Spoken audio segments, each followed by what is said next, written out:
السلام علیکم بچوں، آج ہم جماعت پنجم کے اردو قواعد کا عنوان مذکر اور مؤنث پڑھیں گے۔ بچوں، آپ پچھلی جماعت میں مذکر اور مؤنث پڑھ چکے ہیں۔ آج ہم اس کے قاعدے بنانے کے طریقے سمجھیں گے۔ بچوں، آپ کو یہ معلوم ہے مذکر نر کے لیے اور مؤنث مادہ کے لیے استعمال ہوتا ہے۔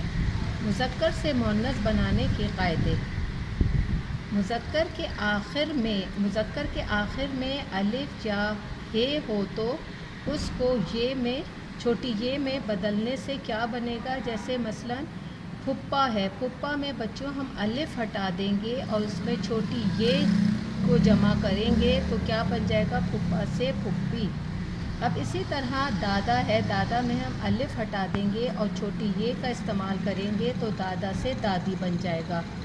اب یہاں پر بندہ ہے، بندہ میں ہم ہے ہٹا دیں گے تو ادھر چھوٹی یہ کا استعمال کریں گے تو بندہ سے بندی بن جائے گا۔ نمبر 2 ہے مذکر کے آخر میں چھوٹی یہ بڑھا کر مثلا ہرن سے چھوٹی یہ نون میں چھوٹی یہ استعمال کر دیں گے تو ہرن سے ہرنی بن جائے گا۔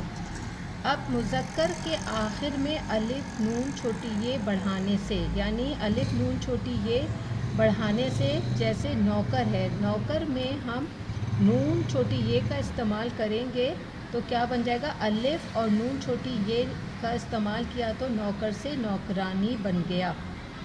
نمبر 4 ہے بچوں صرف نون چھوٹی یہ بڑھانے سے، جب ہم اس کے اندر نون چھوٹی یہ بڑھائیں گے تو جیسے ڈاکٹر ہے، ڈاکٹر کے میں ہم نون چھوٹی یہ نی بڑھا دیں گے تو ڈاکٹر سے ڈاکٹرنی بن جائے گا، یعنی نون چھوٹی یہ کا استعمال کیا تو ڈاکٹرنی بن گیا۔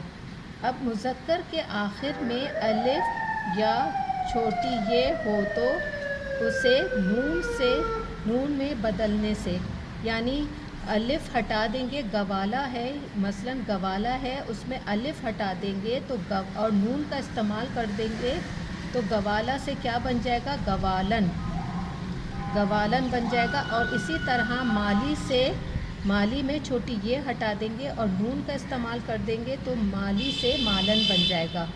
اسی طرح دھوبی ہے، دھوبی میں سے ہم چھوٹی یہ کا استعمال ہٹا دیں گے اور نون کا استعمال کریں گے تو دھوبی سے دھوبن بن جائے گا۔ اب نمبر 6 ہے مذکر کے آخری حرف میں کچھ تبدیلی کے بعد یا بغیر تبدیلی کے یا بڑھانے سے، مثلا یہاں پہ ہے چوہے کا ہم اس میں بڑی یہ الف کا استعمال کریں گے تو کیا بن جائے گا؟ چوہیا، یعنی بندر سے اب ہم ادھر بڑی یہ کا استعمال کریں گے یا الف کا استعمال کریں گے تو بندر سے بندریا بن جائے گا۔ بچوں، میں پہلے بھی بتا چکی ہوں نر مذکر کے لیے اور مادہ مؤنث کے لیے استعمال ہوتا ہے۔ یہ وضاحت بچوں میں نے آپ کو سمجھانے کے لیے دی ہے، اس کو آپ کاپی میں نہیں کریں گے، اس کی مشق ہم کریں گے اور جہاں میں نے لال پین کا استعمال کیا وہاں پر آپ بلو کلر استعمال کریں گے۔ اب بچوں، میں نے آپ کو اس سے پہلے مذکر اور مؤنث کے بارے میں بتایا تھا اور اس کا استعمال بتایا تھا کہ نون پر اور نون چھوٹی یہ نی اور یہ پر اور ہے پہ ختم ہونے والے مؤنث بتایا تھا۔ اب ہم اس کی مشق کریں گے۔ دیے گئے حروف پر ختم ہونے والے مؤنث لکھیے۔ اب بچوں آپ کو کیا کرنا ہے؟ نون چھوٹی یہ نی پہ، یعنی ڈاکٹرنی ہے تو آپ ایسے مؤنث ڈھونڈیں گے جس پہ نون چھوٹی یہ نی استعمال ہو، جیسے فقیرنی ہے، ہرنی ہے، ٹھیک ہے؟ میں نے آپ کو 2 مثالیں دے دی ہیں۔ اب یہاں پر مالن ہے، ادھر نون پر ختم ہونے والے الفاظ جو مؤنث ہے وہ استعمال کریں گے، جیسے مالن ہے، دھوبن ہے۔ تو اس طرح آپ یہ مشق اپنی مکمل کریں گے کاپی میں اور نہایت صاف تحریر کریں گے، یعنی خوش خطی بہت بہترین کریں گے۔ بچوں، اب ہم مذکر مؤنث کی مشق بھی کریں گے۔ درج ذیل الفاظ میں سے مذکر کی مؤنث اور مؤنث کے مذکر لکھیے۔ اب بچوں ادھر مذکر بھی ہیں اور مؤنث بھی ہیں، آپ کو اس میں سے ڈھونڈ کر مذکر کو مذکر میں خانے میں لکھیں گے اور مؤنث کو مؤنث کے خانے میں لکھیں گے۔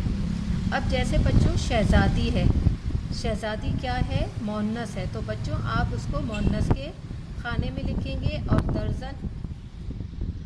اب بچوں درجن ہے تو درجن بھی مونس ہے تو مونس کے خانے میں لکھیں گے. اب مالی ہے، مالی آپ کو میں پہلے بھی بتا چکی ہوں، مالی کو آپ مذکر ہے تو مالی کو آپ مذکر کے خانے میں لکھیں گے.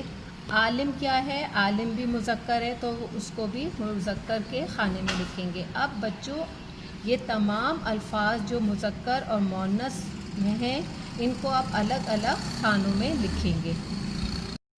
بچوں آج ہم جماعت پنجم کا اردو قواعد کا عنوان متشابہ الفاظ پڑھیں گے. متشابہ الفاظ پہلے بھی میں آپ کو سمجھا چکی ہوں اور آپ کو بتا چکی ہوں متشابہ الفاظ کیا ہوتے ہیں. متشابہ ملتے جلتے الفاظ کو قواعد کی زبان میں متشابہ الفاظ کہا جاتا ہے، یعنی ان الفاظ کی آواز ملتی جلتی ہوتی ہے مگر املا اور معنی علیحدہ ہوتے ہیں.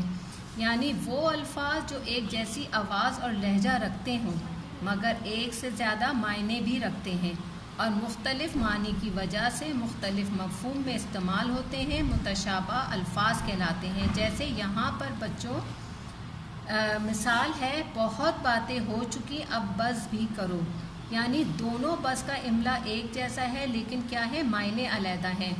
یہاں پہ کیا ہے، بہت باتیں ہو چکی اب بس بھی کرو، یعنی بس یہاں پہ ختم کے معنوں میں استعمال ہوئی، یعنی اب ختم کرو.